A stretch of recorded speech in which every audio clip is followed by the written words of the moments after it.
The psychology of people who feel lonely in a crowd. The loneliest people are not always the ones sitting alone. Sometimes they're the ones surrounded by voices, laughter, music, movement, and people who think they are perfectly fine. They may be at a dinner table, smiling at the right moments. They may be in a group chat, reacting with the right emojis. They may be at a party, standing close to everyone, but feeling far away from all of them. From the outside, it may look like they belong. But inside, something feels missing, because being around people is not the same as being connected to people. And for some people, loneliness does not come from the absence of others. It comes from the absence of being truly seen. They can sit in a crowded room and still feel invisible. Not because nobody is looking at them, but because nobody is really noticing what is happening inside them. Nobody notices the quiet tension behind their smile. Nobody notices how carefully they choose their words. Nobody notices how often they adjust themselves to fit the mood of the room. They may laugh when everyone laughs. They may answer when someone asks a question. They may seem calm, friendly, social, and easy to be around. But deep down, they're not fully there. A part of them is watching. A part of them is measuring. A part of them is wondering, can I really be myself here? And when the answer feels like no, loneliness begins. Because loneliness is not always about distance. Sometimes, loneliness is about emotional mismatch. It is being surrounded by people who know your face, but not your inner world. It is having conversations, but never feeling understood. It is hearing people talk, but not feeling like there is space for your truth. It is being physically included, but emotionally alone. Some people feel lonely in a crowd because they have learned how to perform connection better than they know how to receive it. They know how to be polite. They know how to make others comfortable. They know how to listen, smile, nod, respond, and keep the atmosphere light. But they do not know how to let themselves be fully known. Maybe because they tried before. Maybe they opened up once, and someone made them feel too sensitive. Maybe they shared something real, and the other person changed the subject. Maybe they showed sadness, and someone told them to be positive. Maybe they expressed a need, and someone made them feel like a burden. So they learned to bring only the acceptable parts of themselves into the room. The funny part, the calm part, the helpful part, the version that does not make things uncomfortable, the version that does not need too much, the version that can survive socially, even when it feels emotionally tired.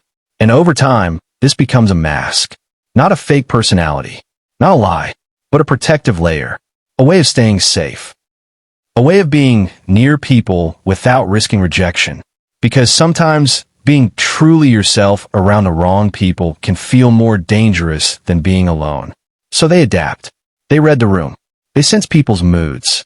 They notice when someone is bored, annoyed, distracted, or uninterested. They change their tone. They soften their opinions. They hide their sadness. They hold back their excitement. They make themselves easier to digest. And by the end of the night, everyone may think they had a good time, but they go home exhausted. Not because they hate people, not because they are antisocial, not because they do not appreciate the invitation, but because they spent the whole time managing themselves. They were present, but not free. They were included, but not understood. They were surrounded, but not emotionally held. And that kind of loneliness can feel confusing, because it does not make sense at first. You ask yourself, why do I feel empty after being with people? Why do I feel more alone after socializing? Why do I want connection, but feel tired when I get it? And maybe you start blaming yourself. Maybe you think you are ungrateful, too complicated, too quiet, too sensitive, too difficult to connect with. But maybe the problem is not that you are too much. Maybe the problem is that you have spent too much time in places where only a small part of you is welcome. Because real connection does not ask you to disappear in order to belong. It does not require you to shrink your feelings. It does not require you to become easier, lighter, quieter, or less human. Real connection feels different. It does not always have to be loud. It does not always have to be exciting. It does not always have to look impressive from the outside. Sometimes, real connection is one person asking, "Are you really okay?" and waiting long enough for the honest answer. Sometimes it is someone noticing your silence without judging it. Sometimes it is sitting beside someone and feeling like you do not have to perform. Sometimes it is being able to say something messy, unfinished, or emotional and not feeling punished for it. That is what many lonely in a crowd people are actually craving. Not more attention, not more invitations, not more people, but more depth, more honesty, more emotional safety, more space to be real. Because you can be surrounded by people and still feel lonely if nobody meets you where you actually are. And you can be with one safe person and feel less alone than you do in a room full of familiar faces. This is why some people feel most lonely during social events. Because the contrast becomes painful. The noise around them reminds them of the silence inside them. The closeness around them reminds them of the distance they feel. The laughter around them reminds them of the parts of themselves they are hiding.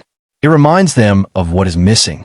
It reminds them that closeness can exist physically without existing emotionally. So they may leave social events feeling more tired than before. Not because they dislike people, but because they spent the whole time managing themselves, choosing the right words, hiding the wrong feelings, laughing when they wanted to be quiet, acting relaxed when they felt unseen, making sure nobody noticed the gap between who they were showing and who they really were. And when they finally get home, the mask comes off, the room becomes quiet, and suddenly, the loneliness that was hidden under noise becomes loud. They may wonder why they feel empty after being around people. They may blame themselves. They may think they are ungrateful, too complicated, too sensitive, or too difficult to connect with. But maybe the problem is not that they need too much. Maybe the problem is that they have spent too long accepting too little honesty, too little depth, too little emotional safety, too little space to be fully human. Because real connection is not just being near someone. It is feeling like your inner world has somewhere to land. It is feeling like you do not have to translate your pain into something acceptable. It is feeling like your silence, your sadness, your softness, and your strange little thoughts can exist without being corrected. And if you often feel lonely in a crowd, maybe it does not mean you're broken. Maybe it means your heart is asking for something more real than surface-level belonging. Maybe you're tired of being known only by your role. The funny one, the calm one, the strong one, the helpful one, the one who never makes things difficult. Maybe you're tired of being liked for the version of you that costs the most energy to maintain. And maybe your loneliness is not a sign that you should isolate forever. Maybe it is a sign that you are ready for relationships where you can finally exhale. Relationships where you do not have to audition for acceptance. Relationships where your honesty does not scare people away. Relationships where being quiet does not make you invisible. Relationships where you're not just invited, but understood. Because the goal is not to be surrounded by everyone. The goal is to be safe with someone. Even one honest connection can remind your nervous system that you do not have to disappear to belong. Even one person who sees you clearly can make a crowded world feel less empty. So if you feel lonely around people, do not shame yourself for needing something deeper. You're not asking for too much. You're asking for something real. And maybe that loneliness is not proof that you are impossible to connect with. Maybe it is proof that your heart still remembers what real connection is supposed to feel like.